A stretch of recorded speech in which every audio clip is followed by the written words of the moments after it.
Please. Many believe that communications between the board and our local legislative delegation is strained at best. As chairman, do you plan to lead the school board with better communication with the local delegation? How would you achieve this, and what do you hope to gain from it? Yes, I would. As you all know, my phone number is published on the website. A lot of our legislators have my cell phone number as well. I have always been willing to talk with people. It's a two-way street. Like my opponent mentioned, people have to be willing to work with you. But the bottom line is we are all advocates for our children, and that's really where I focus. But I'm going to tell it like it is, because when it affects us, and for me as a board member, it had been frustrating in the past when I read about something in the newspaper that was going to affect us, and they didn't have the courtesy to tell us. And I try to do the same thing with them. If there's an issue, I try to let them know, hey, this is how it's going to affect us. I actually had a one-on-one meeting several months ago with one of our state legislators, just the two of us, and talked about a lot of things. So I am very willing to lead that. As I said before, I've been the board chair before. I've been the go-to person, so to speak, and I would continue to do that. And if they're going to be open and honest with me and willing to hear all the sides, then I'm going to do the same thing for them. Same question to you, Mr. Diggs. Do you need me to repeat it? Many have said that communications between the board and the local legislators is strained at best. As chairman, would you lead the school board forward with better communication with the local delegation? How would you achieve this, and what do you hope to gain from it? Well, the answer is absolutely yes. And the way I would do it is, rather than walking up to the local delegation and kicking them in the shin and then asking them for a favor, I would walk up to the local delegation and say, let's sit down and see if we can't work this out. And I think the kicking them in the shin has been the previous modus operandi of the school board, and that needs to stop. Next series of questions will come from Erica Nelder, Ledger News. Danny, if you are elected the countywide school board chairman, excuse me, will you resign your post on the Cherokee Charter Academy's local governing council, and how will you help facilitate the Cherokee County School District as one of the best in the state? Okay, Erica, that's a good question too.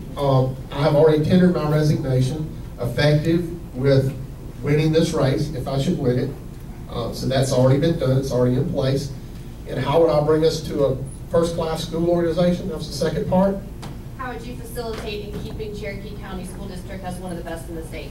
I might take exception to it being one of the best in the state.